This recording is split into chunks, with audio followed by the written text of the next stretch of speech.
this position and what you can do with those blessings. So it always just continues to ground me and gives me a sense of purpose and a gratefulness for everything that happens in my life. You were only able to get to it a couple times tonight, but the lineups with Kuminga, you, Jimmy, and Draymond, and whoever in that fifth spot, how important is it for those lineups in particular to work and for those to be able to close quarters, close games with that kind of lineup? I think defensively, it gives us the most versatility to allow Draymond to be the anchor, Jimmy to do what he does, and us to be able to switch all over the floor. Those spots like tonight where Sacramento has 5 guys who can shoot and are good on the ball and create that spacing, we can have an answer for that.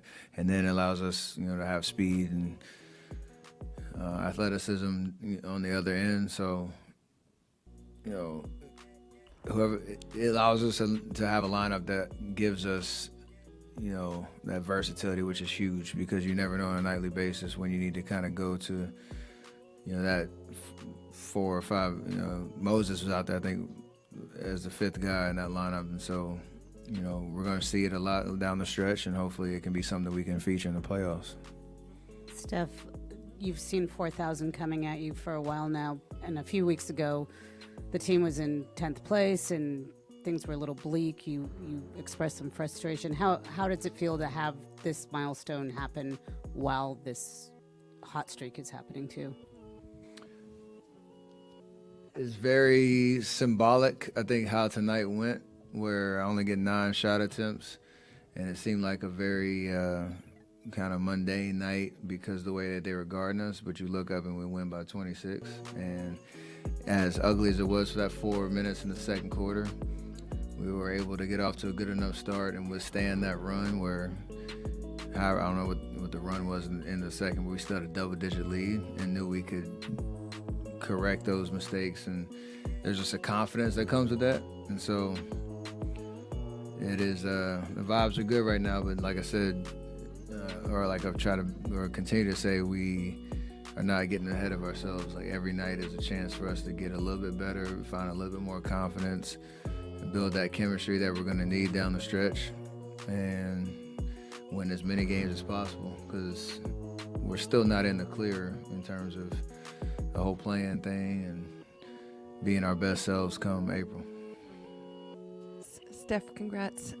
Raymond said it was hard to track down Anders Speedrin's, but what did that mean to you? And also, do you remember that first 3? And is there any weight off your shoulders now that it feels a little like it did maybe when you were a rookie?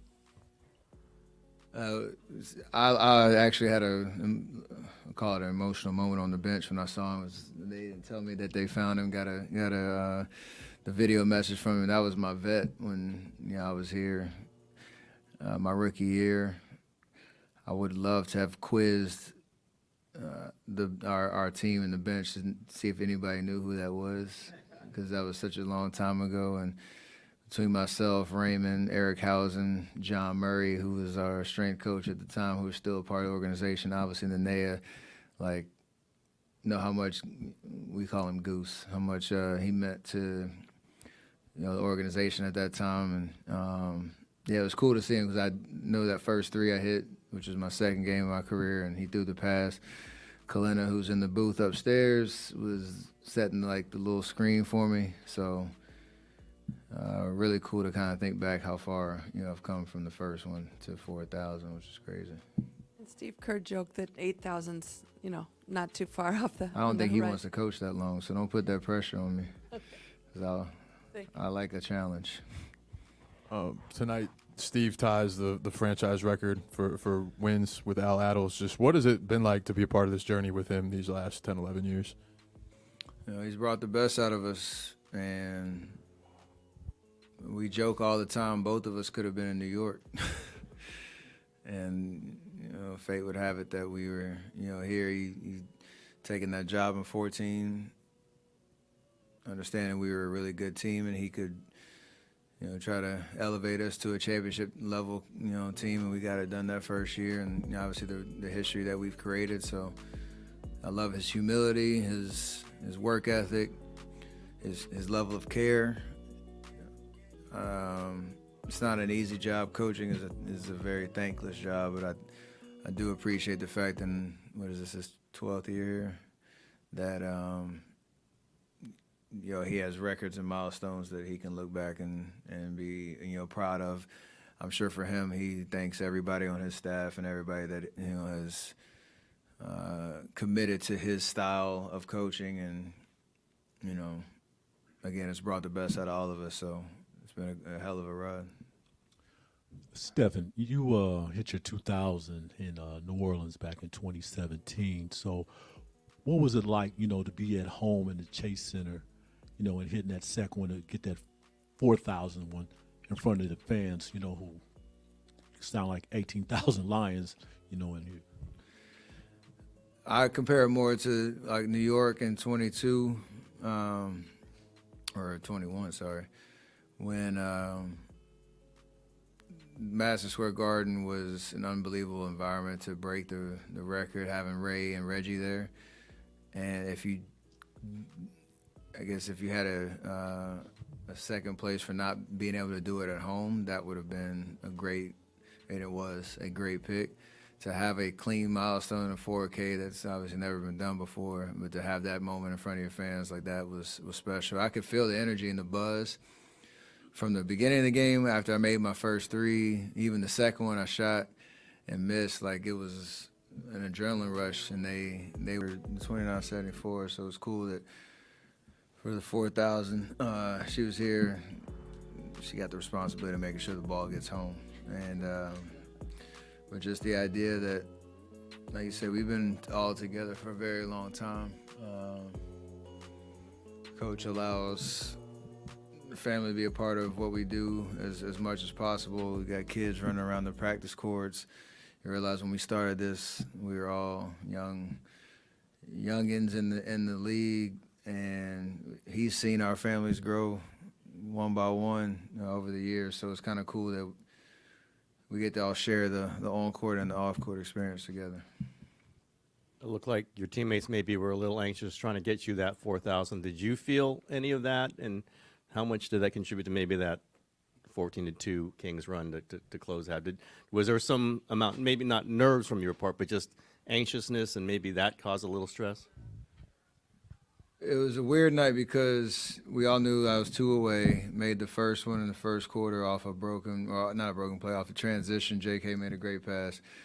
Sacramento was playing that gimmicky defense all game where they were literally face guarding me, top blocking, and nothing was clean about it, but everybody else was getting great looks, and that's just good basketball. And then we look up and we have a 20-point lead, so I think we got a little loose and tried to force stuff that wasn't there in the last 4 minutes of the second quarter. Turnovers, they made their run. But once we came out in the second half, we knew like I'd get one shot at some point, but the way that they were guarding us, and you can't force it, or else you're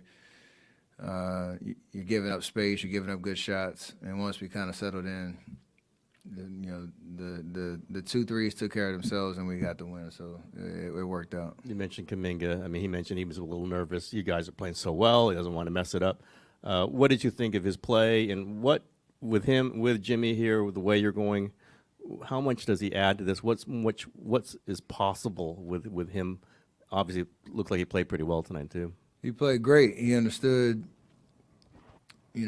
how to do what he does best, attack space when it's there. I know he's been watching, especially since Jimmy's been here. We try to keep things very simple. When I'm on the court, we're running our pep plays, but we still have options for Jimmy to get into playmaking spots. When I'm off the floor, you can run the offense through Jimmy. He's going to lift and elevate everybody around him because he demands such attention. So I don't know what it'll look like on a night-to-night basis. The fact that we added another, finisher, a guy that can get downhill. You saw how composed he was, taking those seams and those advantages. So another athlete, another finisher, another guy that a defense has to worry about, and that's always a good thing. Congrats, Steph, on the big milestone tonight. Just curious, do you celebrate at all? Do you hit the golf course tomorrow or anything like that? No, we got practice. And my birthday tomorrow, so I'll enjoy some time with the family. Come in, get our work in. Play golf early in the week, so that was the birthday round, and then a nice little shot of gentleman's cut tonight. That's about it. Hi, Steph. Congrats on 4,000, and also happy early birthday. You've been pretty open about your faith throughout your career. I was curious, what role does the verse Philippians 4:13 still play in your career thus far with everything you've accomplished at your age, and how does that verse, being the backbone of everything you do, kind of help you push your limits on and off the court?